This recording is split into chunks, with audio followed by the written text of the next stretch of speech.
how are you going to hire somebody at a wage you could barely afford, if that, with a process you've never done yourself? You don't know what's there. And then we just started talking again. I'm like, instead of taking this time with me now, why don't you call 10 people in the ICP? Oh, my brother has it. He's like, the last 3 months I've been managing engineers. Mind you, not an engineer. He's like, well, you run a company called RevGenius, so revenue is first for you. I said, it's first for your investors too, sir. Like, what do you... He asked me for a recommendation for a salesperson. I said, absolutely not. I am not going to give you a sitting duck. You make it a situation that I feel good that they have a chance in heck to last 6 to 9 months in. I said, you and I both know he or she is out in 3 months. If you could afford that. I'm like, I'm not giving you that person. Sorry. Hi, friends. Welcome to the Sales Enablement Podcast. I'm your host, Andy Paul. That was Jared Robin, and Jared's the co-founder of the RevGenius community. And in our conversation today, Jared and I cover a lot of ground, starting with a discussion around the growth of the community in the sales world. Everybody's probably familiar with at least one or two of these communities that have sprung up recently. And Jared's going to take us through the story of RevGenius' founding, and he talks further about its mission and how it's serving its members. We also dig into what's behind the rise of this community in sales and talk about how they've become a necessity for many sellers who aren't receiving the kind of support they need for the development of their careers from their employers. And we also explore the specific types of support that sellers are most looking for from RevGenius. So all of this and much, much more. But before we get to Jared, I want to remind you to subscribe to this podcast wherever you listen to it. And if you subscribe, we'd certainly appreciate it if you could also give us your feedback on how we're doing in the form of a review. So thank you. All right, let's jump into it.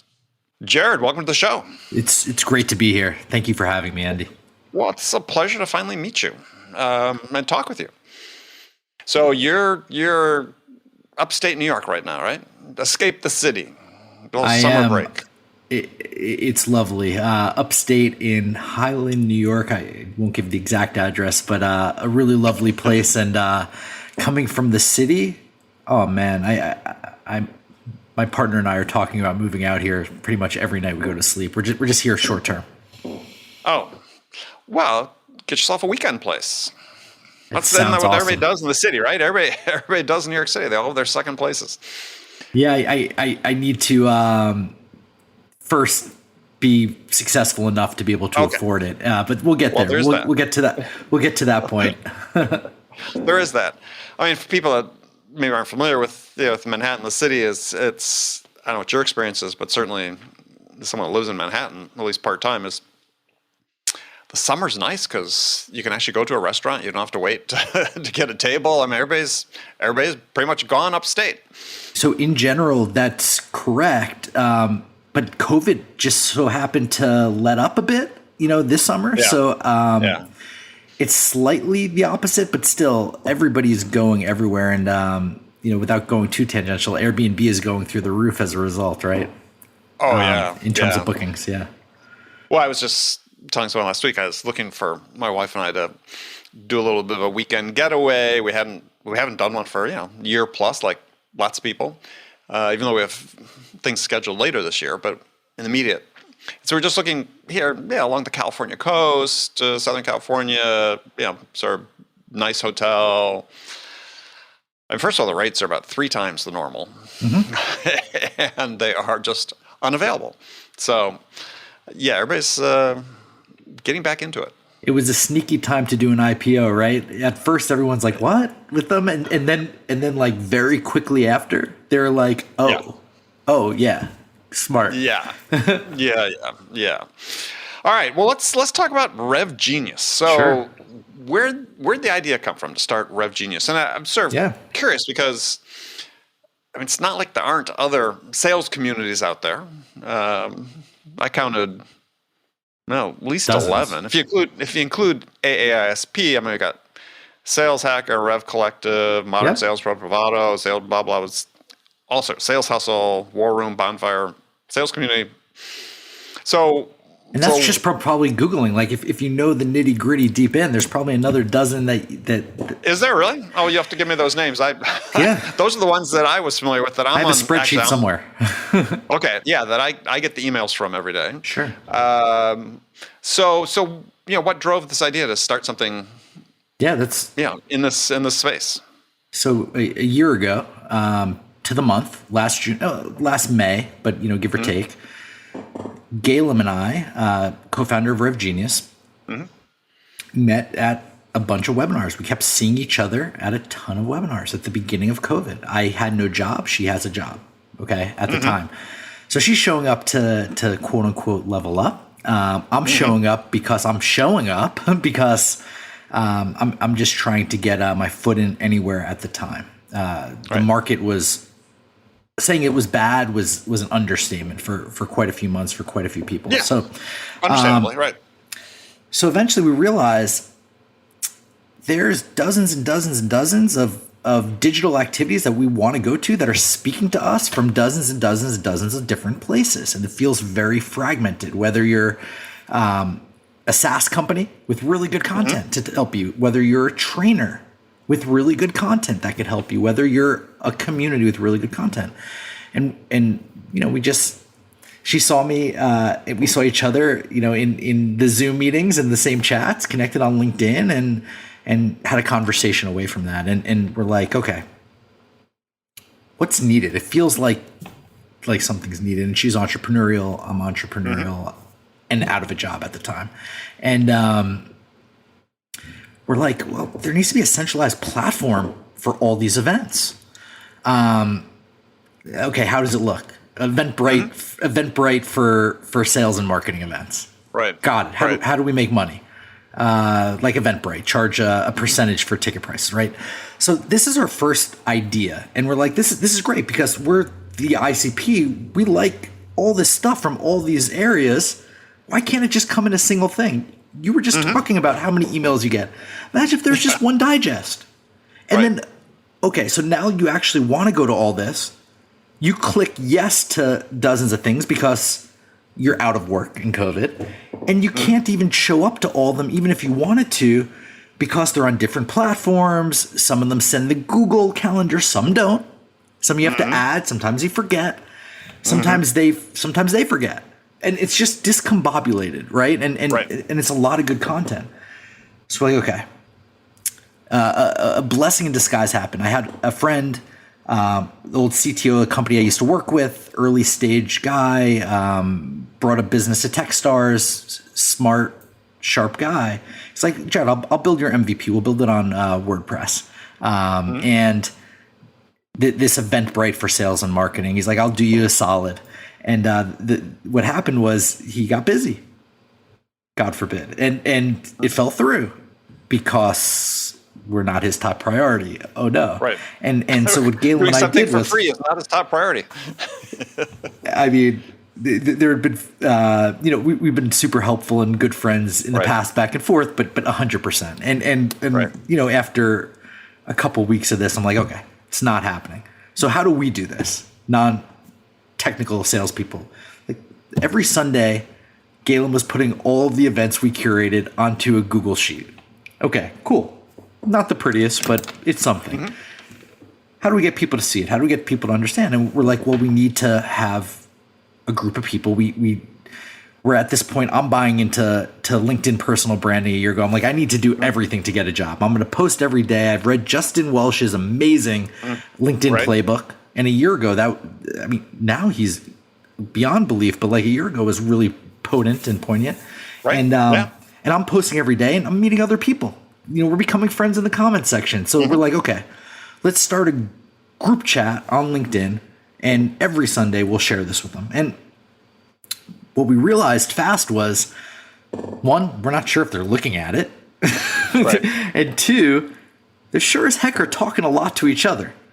And they really like each other. And these people, which the group is now 38, April or May last year in LinkedIn. And we're like, okay, this feels like a community. Let's look at the community space. Let's see if it makes sense. And at the time, maybe we were dumb not knowing everything. but we're like, there's 4 main players. And you said that there's 11, 12 now. We're like, there's 4. Yeah. There's Revenue Collective. Right. Okay, Revenue Collective. Paid exclusive. Got it. That's how we mark them. Mm-hmm. There's Sales Hacker, as you said. At the time, they didn't have the on-site community. So we're like, content. Got them. Right. Content. And up until a year ago, that's exactly what they were. And or mostly anyway. We're like modern sales pros, accessible, no cost, but a bit of exclusivity, and email based. Yeah. Got them. And Bravado. And we're like, we don't really know what they are, but it doesn't. Yeah. So we're like, we have a bunch of friends here. We feel like there's no truly inclusive. And when I say truly inclusive, like not just white men running it. And right. I hate to say that, but like think about a year ago. Geez. So you get it, but like also accessible. Accessible to us meant free or low cost. Right. And so we're like, okay, cool. There's a gap, right or not. We're like, we saw this gap, and maybe we didn't have. Maybe fortunate that we didn't know everything, because then simultaneously, LinkedIn is the app is breaking for everybody because everybody's talking so darn much on it that it's literally closing out. And they're like, y'all need to go to Slack. And so they told us to go to Slack. Along the way, we picked out a name. I remember when we picked out the name RevGenius. We had this group, we had this idea, and then one day we're like, "Oh, y'all, I want to let you know we're going to rename this chat RevGenius. Is that cool?" And they're like, "Yeah." We're like, "Cool, done." Yeah. And then we just went. So that's literally how it started. And sure enough, when we started asking people, like, hey, like. Join RevGenius, they're like, oh, what about this? What about that? And we're just like, inclusive, no cost, sales, marketing, and now RevOps. And they're like, okay, let's go. And because like everybody in our group had a really good energy, and you know, the first 500 or 1,000 people, we wanted to let everybody in, but we also wanted to ask certain people first to come in, sure. Right? To build this energy, because we knew if we scaled, heavens allowing, that we wanted to set the pace with the first few hundred or few thousand members to be able to help moderate, like to know like what was cool, what wasn't, and the energy that we wanted. And we wanted an empathetic vibe, so to speak. And this was important. In my career, 15 years in sales, never felt like I had a safe place, and I'm a white male. Like in the companies I was with, I'm a majority, and I felt like I had to be buttoned up all the time. And I worked for Fortune 100 for my first 7. I can only imagine if you didn't look like me. And sure enough, the stories started coming in, and I was able to start empathizing and imagining and seeing, and so we made that like part of it as well, like being like, hey, come here and have a space. Right. So that's the medium of it. Okay, so well, take us to today. So how many members do you have, and answer what does RevGenius look like? For people who aren't familiar with it, just describe what it looks like if they go to your website. So today RevGenius is still in Slack. We're figuring out what to add, how to productize, etc. We have 14,000 members, sales, marketing, RevOps. Regular programming from a monetization strategy. We have sponsors helping support us, thankfully, and thank you all sponsors. We have 3 full-time folks on board, soon to be a 4th that we're paying. that you know, and we're looking at the next steps, and we're looking to fine tune it, make it better, scale it up, and the goal is. And where we're at is to create like the de facto place for sales for revenue information and information, having questions asked, have that place.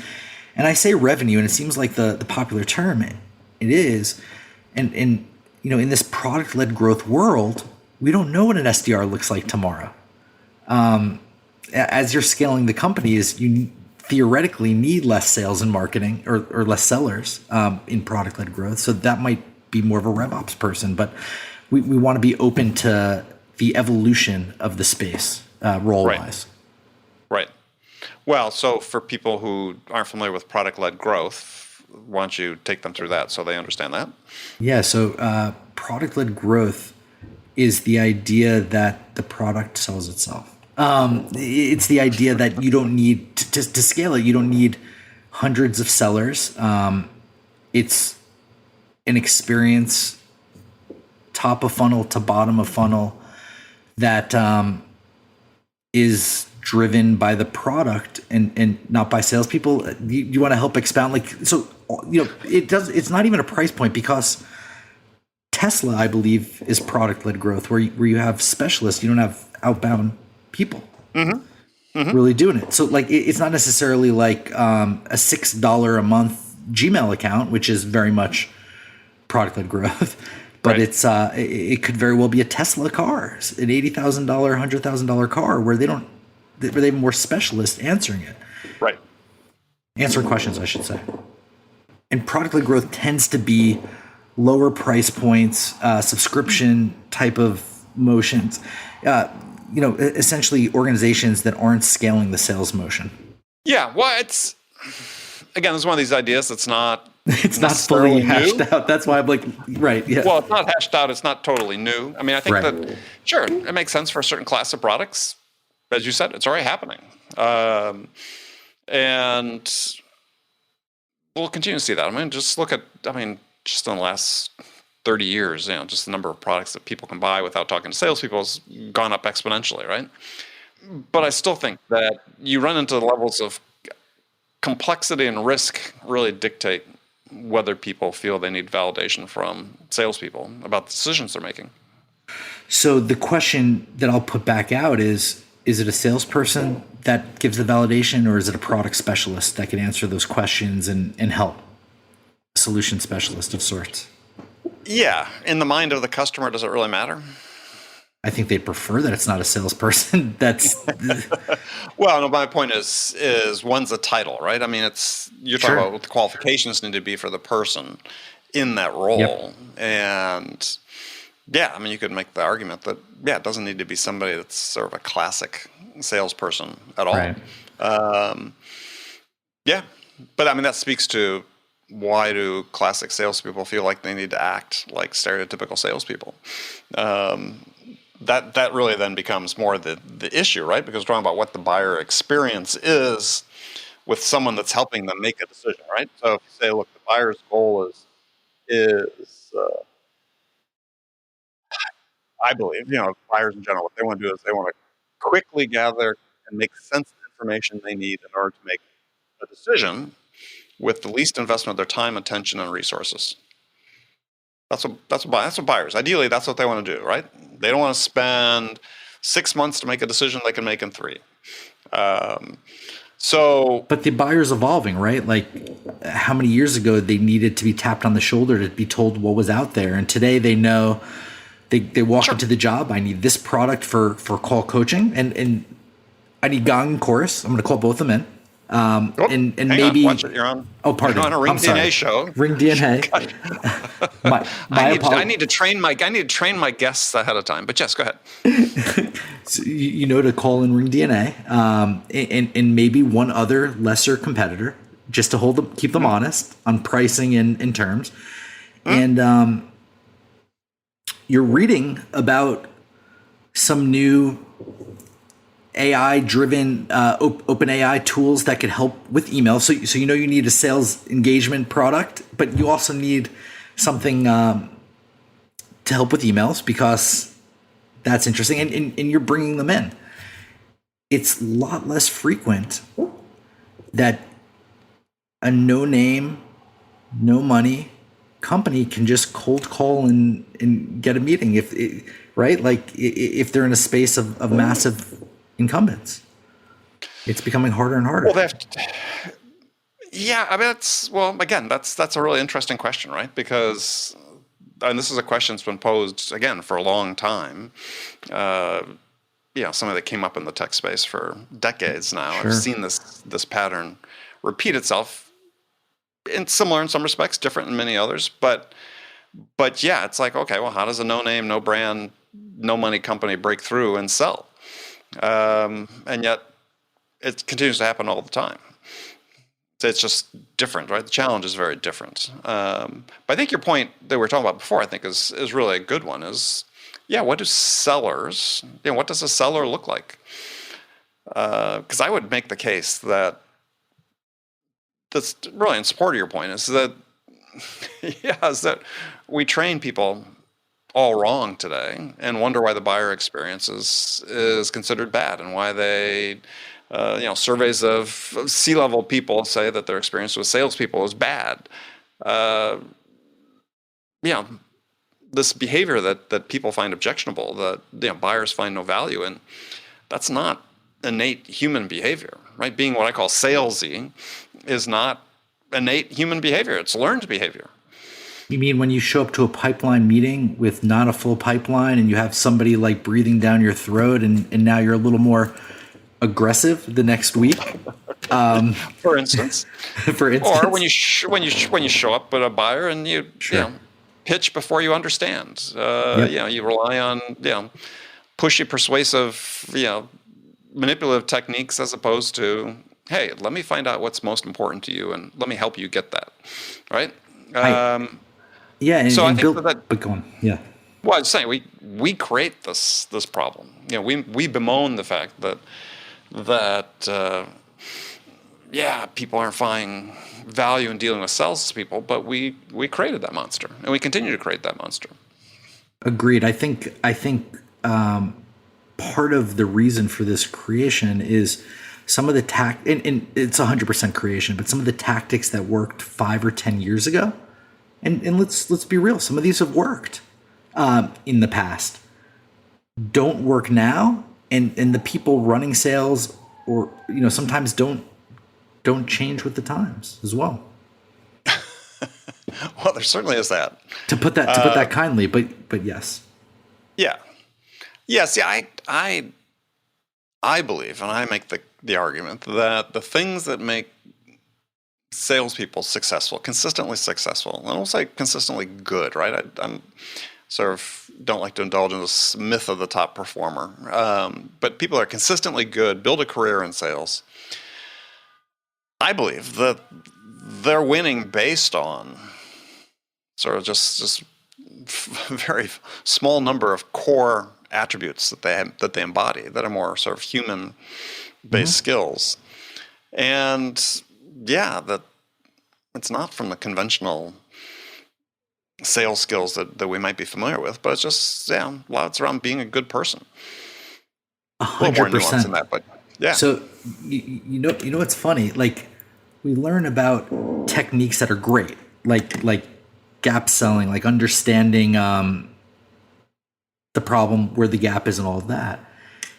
But what made me get into President's Club at a Fortune 100 company wasn't necessarily that. It was the engage part of our sales training. That's one of the part of the acronym, READY, research, engage. And I remember I had a director that said, which do you think is the most important? Some people would say it's the discover, but he circled the E for engage. And granted, it could be because of the market was established, the company was known, like that's all part of it, sure. But I sold the same product at the same price. And I engaged and I showed value, but I don't remember asking the questions about like present state and future state.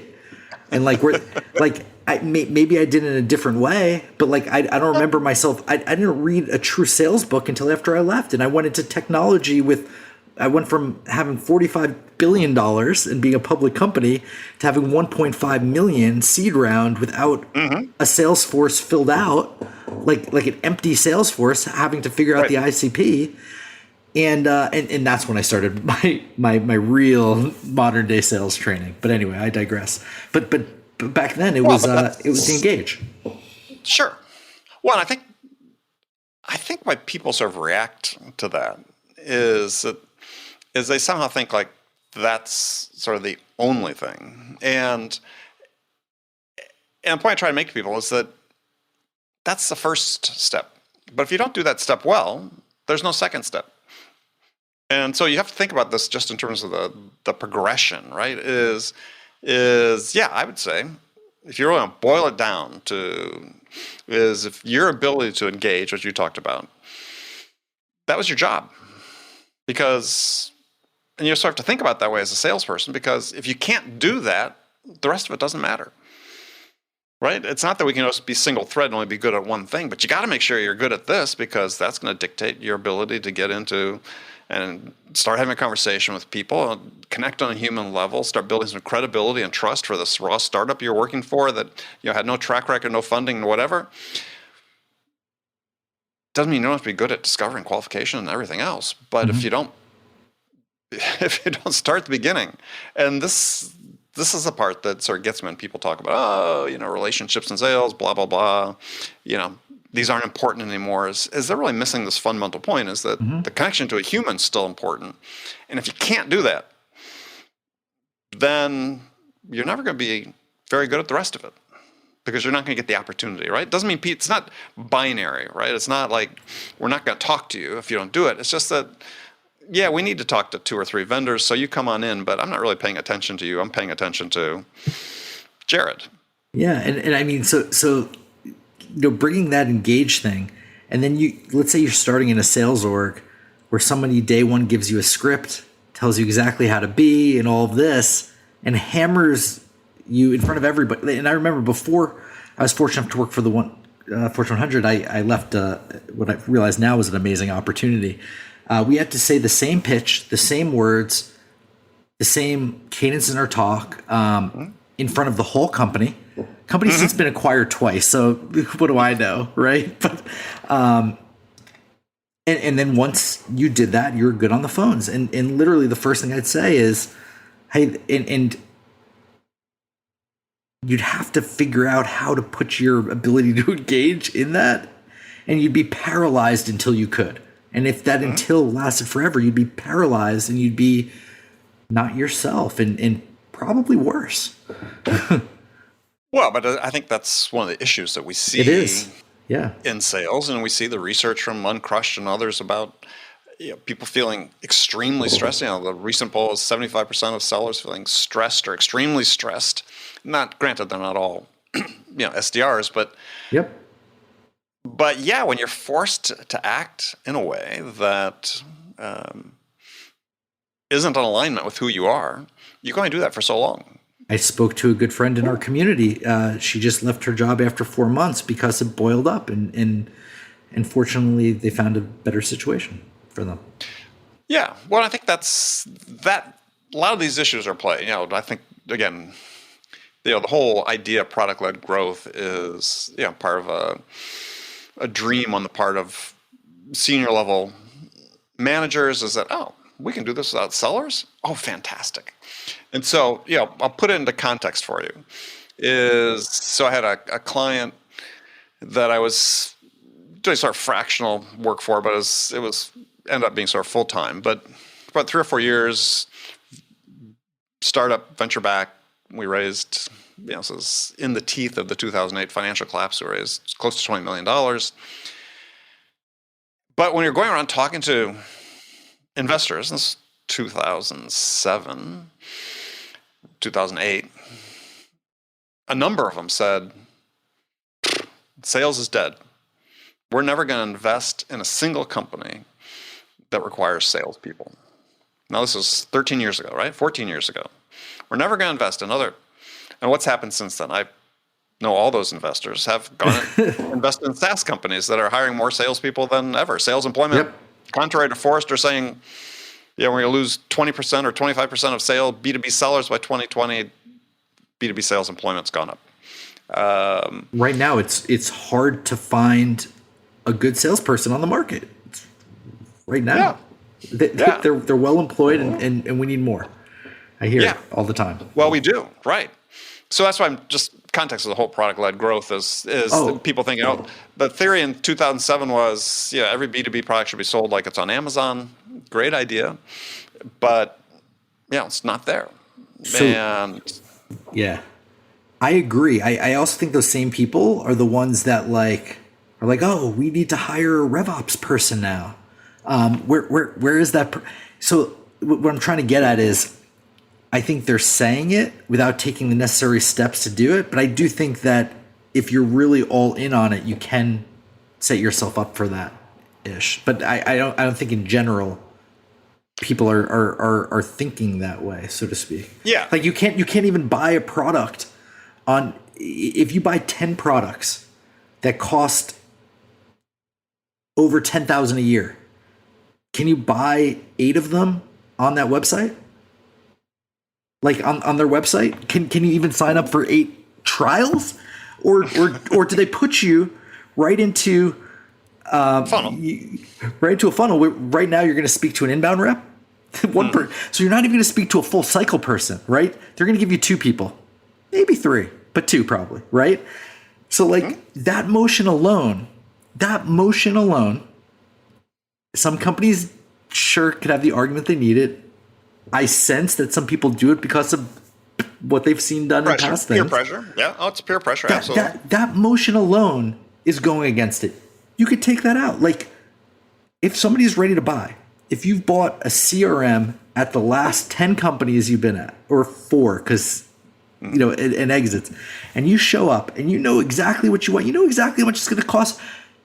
And if you don't, you know what you want. You know that it's going to integrate natively with 7 of your other things. You know you're going to need an API for 2 things, but you know it's good, and you have the people to implement it. You can't even buy it without talking to a salesperson that at this point you know more than, because you've bought it 4 times already and you've implemented it. Well, I had the conversation for years with people. It's like, and we're seeing companies now that are more and more, I think, and I'm interested in what you're seeing with your members is, I'm seeing a trend toward more full cycle sellers again. Certainly in things that are more complex and more expensive and more strategic to the buyers.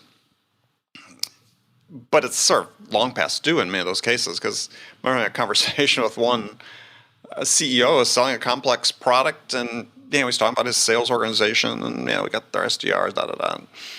And I said this was a complex enterprise product. Sure. I said, so let me make sure I get this straight. So you've got buyers for your product who have probably bought something similar before, to your point. They certainly are much more sophisticated about the product and the capabilities than similar buyer would have been 10 years before. They've got all the access to information. And so when they finally have opportunity to talk with you, what you're going to do is have them talk to your least knowledgeable person. This is no knock on an SDR. It's an entry-level position, right? We're gonna take this prospect for, it could be a big account, and give them to our least knowledgeable person. Interesting. And he just didn't see the problem with that. And it's like you're creating friction. Product specialist. Like, answer all the questions that could answer at a deep level. Yeah. Okay, so let me understand. When's the last time you implemented our solution or something like that? Oh, did you know about this? Based on your whole situation, your setup, how you do it, all your costs. We now have a native integration with Ring DNA, and that'd be a great fit. See, I'm getting better at this. I'm getting better at this. You learn quickly. I like that. I'm getting better. That's that engaged part of the sales process. That's the engaged part. Yeah, you're doing great on that part. Yeah, I mean, it's and certainly people, you're starting to see more stuff being written about this. You're certainly seeing more companies, I think, starting to embrace this idea that, for certain types of products and selling to certain types of ICPs, at a minimum, a team approach to that makes sense, right? And that the seller as well as the SDR are involved in developing new accounts and new business. And because when you have those early conversations, to your point, we all make decisions, right? When I talk to somebody who's trying to sell me something, and this has been studied, as Nobel Prize winner Herbert Simon wrote about this, is we all make decisions about how we want to allocate slices of our attention. And we do that fundamentally based on this idea that that we get a return on that time and attention that we invest in somebody. And if we don't get a return on that time and attention, we don't allocate any more of our attention to it. So, perfect example, went into a bike store and once in Manhattan a number of years ago, wanted to buy a bicycle. It wasn't a big store. I spent, now out of business, by the way, no surprise. I spent 5 minutes in the store, and there's no other customer in the store. Mm-hmm. And neither of the sales clerks there said a word to me in 5 minutes. And there was a bike there I wanted to buy, and not an inexpensive one. And I was just like, yeah, not worth my time. I'm out of here. Oh, yeah. And your customers do that to you all the time. You may not know that's what's happening, but they're doing it. And, back to the point of salespeople selling complex stuff and wanting the right person there, and not the most seasoned and whatnot. Even when you have the most seasoned, I have a very good friend, a mentor of mine, who runs the Americas for $1 billion company services. Okay. Mm-hmm. Background. Did some coursework in quantum computing in like Harvard, MIT. Right. Villanova MBA. Penn State with me undergrad. He realized he got smarter after, but I digress. He had a salesperson queue up a deal, $30,000 deal, and he went in. He's like, "What do you really want with a major company?" The deal turned to $600,000. Okay, mm-hmm. And it wasn't because of upsells at all, even though it appears like that on paper. It was because they understood the true problem, what they wanted to build, and somebody delivered it with a level of expertise and connection. And I'm not talking about a salesperson that sold complex. I'm talking about somebody that's integrated systems, mm-hmm. that the buyer was like, "You're right. I get it." And he's got the reputation around his company, which we'll keep hush here, but like to be like, you want to go on sales calls with them. Mm-hmm.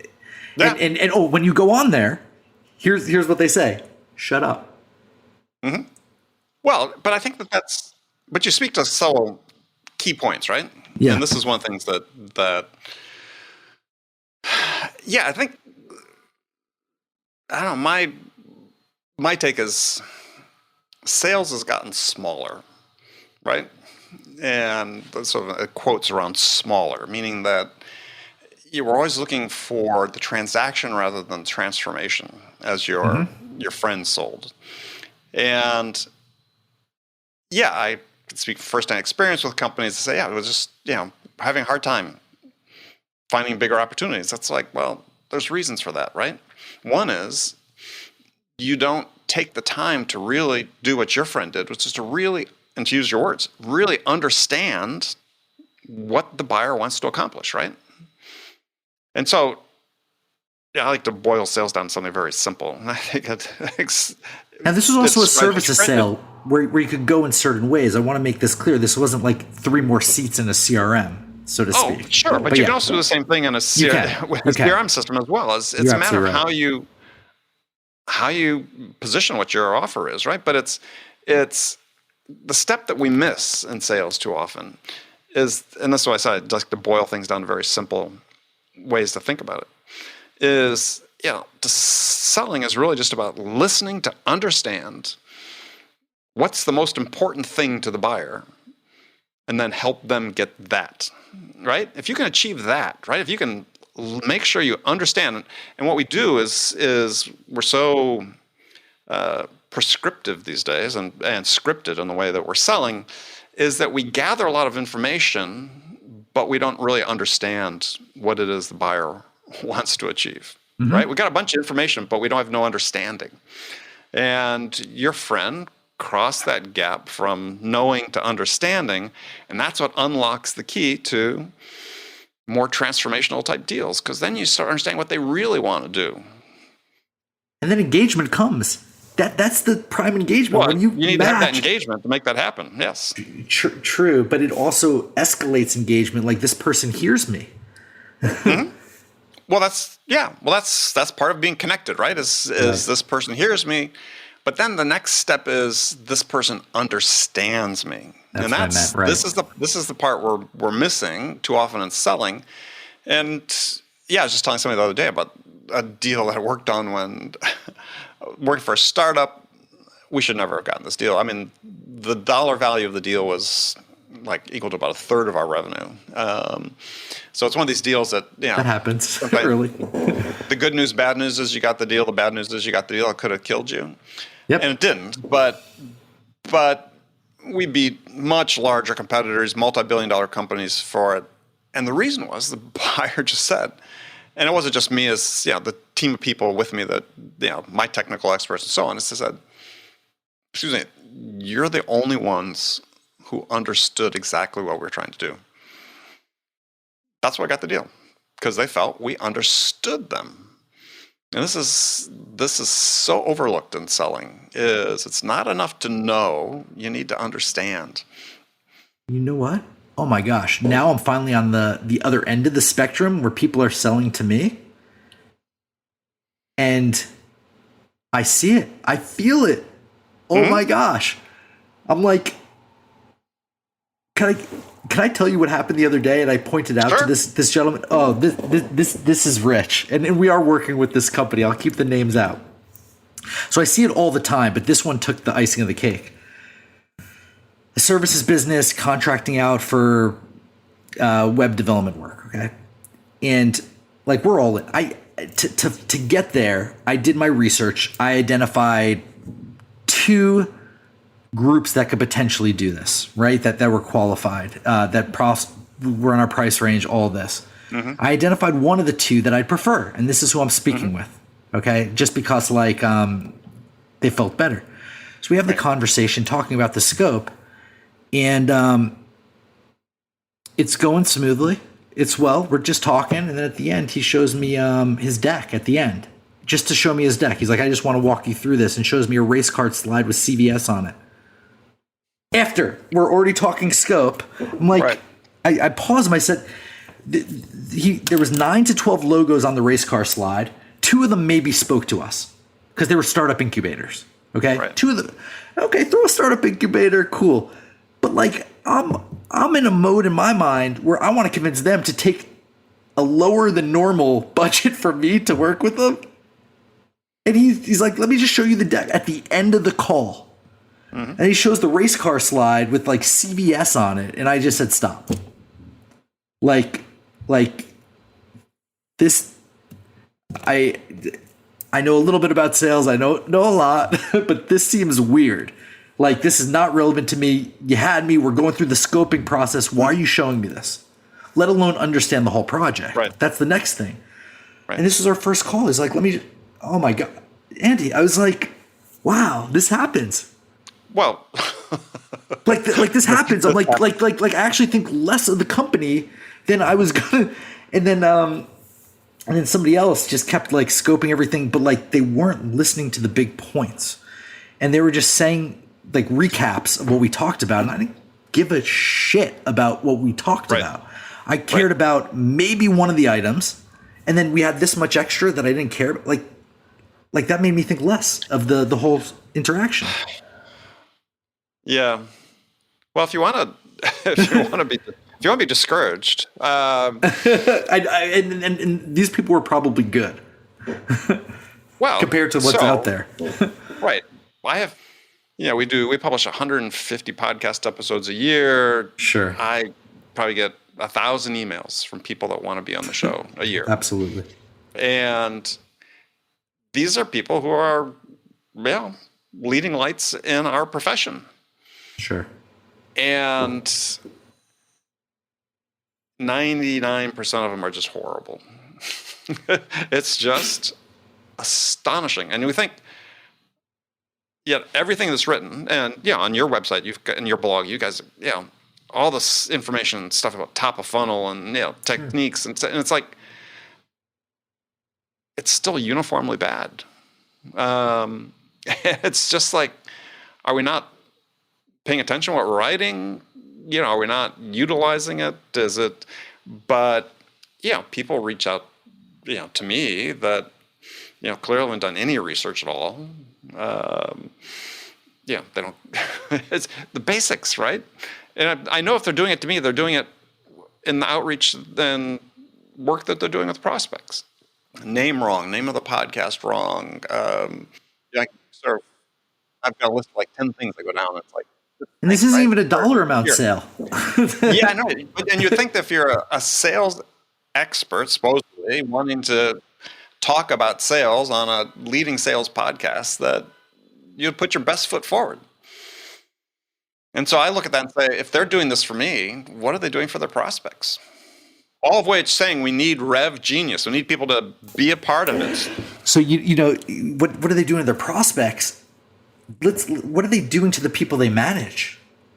Well, yeah. Right? Like, you want to talk about and now you're seeing the need for RevGenius even more. Like, the problem is, if it was just their prospects wouldn't meet with them, and that would be okay. And they would learn, hopefully, or they'd be out of a job. When they don't have prospects and there's individual contributors that are reporting to them, or managers that they're training to train individual contributors, that's when the domino effect and really gets bad. Yeah. Yeah. Well, we should only hope that they talk to prospects directly, because then they only impact one person or at a time. Yeah.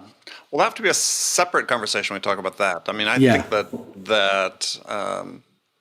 and I've made this point on the show before, is that managers are too quick to point the finger at salespeople when salespeople don't perform up to expectations. When the analysis and the assessment has to start with themselves, because that's where the problem originates. I mean, we bring people into a profession and have the responsibility to train them the right way and to act in the right way, and we're not doing that very successfully. But somebody has to take responsibility for that. I mean, we see all these reports about, I read one yesterday that was in a book, somebody quoting a statistic that 80% of sales reps don't make quota every year. The last figure I'd seen was 50, but 50, 80, whatever, right? It's a big number. Well, who's responsible for that? See, I don't think it's purely the seller. I mean, I think if you're running a factory, so you're building cars, and only 50% of the cars work in order to drive away from the dealership when they're purchased. That's your problem as the production manager, right? Well, as a sales manager, aren't you producing a salesperson? Isn't that part of your job? You're helping shape and form and produce this person and making them capable of doing the job that's assigned to them. So where else would you be able to survive when you had a 50% failure rate or an 80% failure rate? And doing founder-based sales right now myself, which all the new founders, not all, and we'll talk about that, but like most new founders know it well. I could see it clearly because I'd like to think I'm perceptive. I see like where the gaps are. I see where, the whole process where I could be doing better, but mostly where the process could be doing better and learning. And now I spoke to a young company I advise, and the founder, CEO, 3 months ago asked me about who he should target. He's thinking about it's a direct to consumer B2C type product, but he realizes like real estate buildings and because they have multiple units there might be a good avenue, and he closed an inbound deal, and he's like that was $4 or $5K a month. I'm like, great, I can help you here. Like we can talk about this. 3 months ago, I'm like, we're talking ICP, all of this, and he calls me out of nowhere. He's like, let's talk. I'm like, what have you done in the last 3 months? Nothing. He's like, I want to hire somebody. I'm like, how are you going to hire somebody at a wage you could barely afford, if that, with a process you've never done yourself? You don't know what's there. And then we just started talking again. I'm like, I'm like, instead of taking this time with me now, why don't you call 10 people in the ICP? Oh, my brother has it, the list or whatever. Like, he's like, the last 3 months I've been managing engineers. Mind you, not an engineer.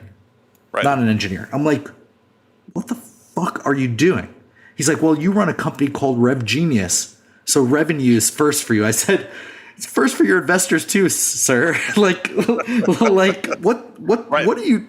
So the point I'm trying to make, you kind of see, like, when you start like that, and he's not the only one, unfortunately, probably not. And you hire somebody, you expect them to do something you never done before, and processes and all this. He asked me for a recommendation for a salesperson. I said, absolutely not. Absolutely not. I am not going to give you a sitting duck. I'm not going to give you a sitting duck. I'm like, I refuse to give you a sitting duck. You make it a situation that I feel good that they have a chance in heck to last 6 to 9 months in. I said, you and I both know he or she is out in 3 months. Mm-hmm. If you could afford that. I'm like, I'm not giving you that person. Sorry. But anyway, that's a whole other like. Well, no, but I'm trying to do a favor to the person I would have gave. Oh my gosh. Yeah. No, it speaks to a couple issues. One is, founders have to engage in selling because they have to learn how they sell their product, right, and why their product gets sold. Yep. If they don't know that, they're not in any position to hire somebody. But also speaks to this issue, which is that things just don't really change that much. And some of these same challenges are going to remain challenges regardless of how much technology we apply to sales, right? This idea of engagement, connection, curiosity, understanding that we talked about, intuition, synthesis, lots of sort of these human qualities that make a huge difference in your ability to inspire someone to want to do business with you.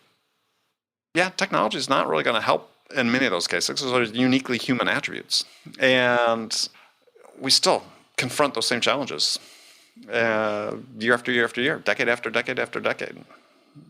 And it's why I sort of give people a hard time when they talk about modern selling. It's like, sure, we got modern attributes to the selling, but at heart, it's still fundamentally the same thing. And we're not getting any better at the basics that dictate how well we do ultimately.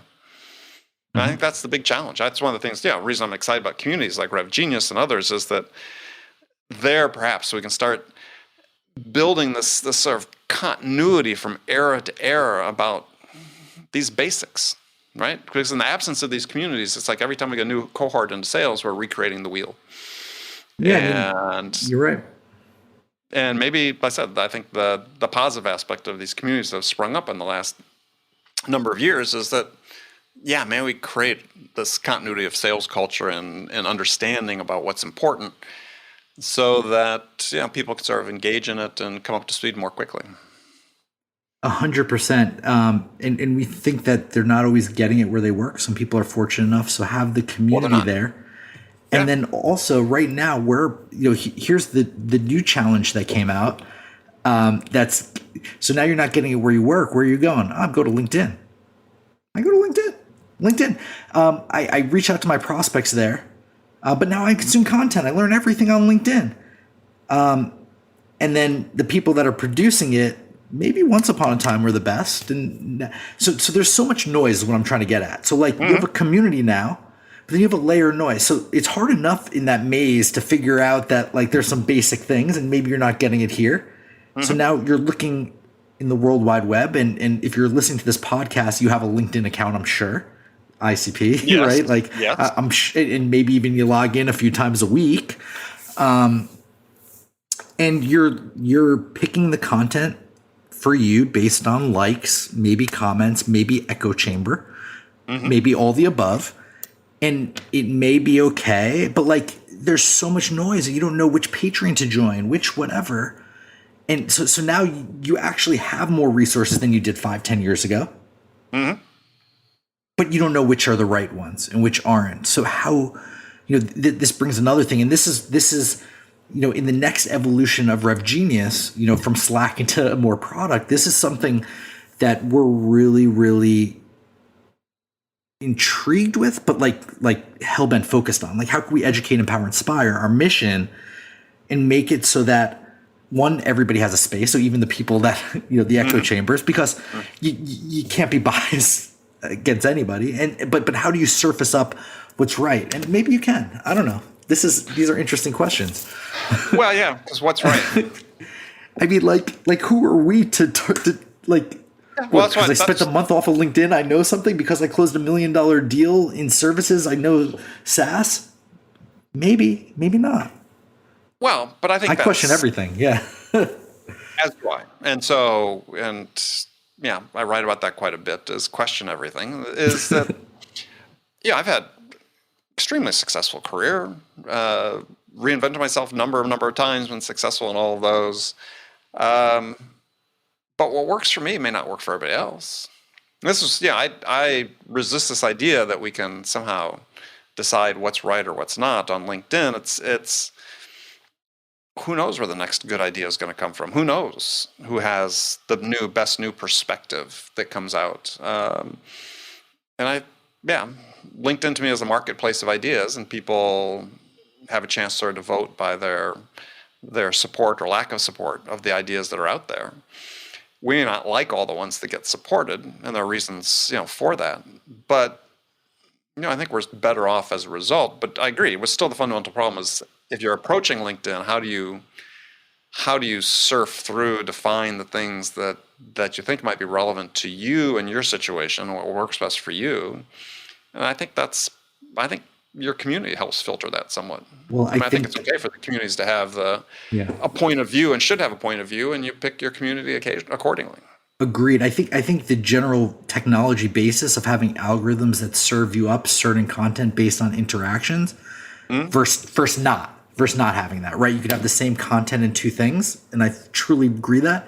But if you have something served up, psychologically, there's something with that. If you just have something upvoted, that's it. Not anything more than upvote. Let's look at Reddit as the obvious example. Right.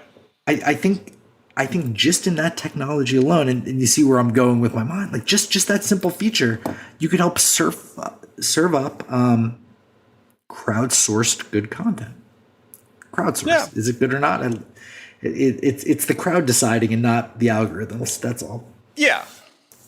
Yeah. Listen, it's not going to be perfect, Andy. And in fact, if it is, it's not making enough money, and God forbid there's a VC behind it, and that's a whole nother thing, because then all of a sudden it goes to changes, know what. Yeah, substantially, yeah. And I fully support VCs and everything, but there's a lot of revenue driven goals that come out. Yeah, that may or may not be aligned with the goals of the company. So yeah. All right. But thank you. Jared, we're gonna have to thank you for your time. Oh, that's been fantastic. So if people want to connect with you, what's the best way to do that? So linkedin.com/in/Jared Robin. And I don't scare from email. Jared@RevGenius.com. Pretty straightforward. If you're going to pitch me something, make it good though. There we go. Thank you. As we talked about earlier. All right, Connect Jared, with me. Thank you. And we'll look forward to doing this again. We didn't touch any of the questions that I had to ask you. We just got off on our tangent. That was great. So look forward to having you come back. I am so grateful for your time, Andy. This has been truly an honor. Thank you very much. Well, thanks for sharing your time. Okay, friends, that's it for this episode. First of all, I want to thank you for taking the time to listen. As always, I'm so grateful for your support of the show. And I want to thank my guest, Jared Robin, for sharing his insights with us today. If you enjoyed this episode, please subscribe to this podcast, Sales Enablement with Andy Paul, on iTunes, Spotify, or wherever you listen to podcasts. And as always, thank you so much for investing your time with me today. Until next time, I'm your host, Andy Paul.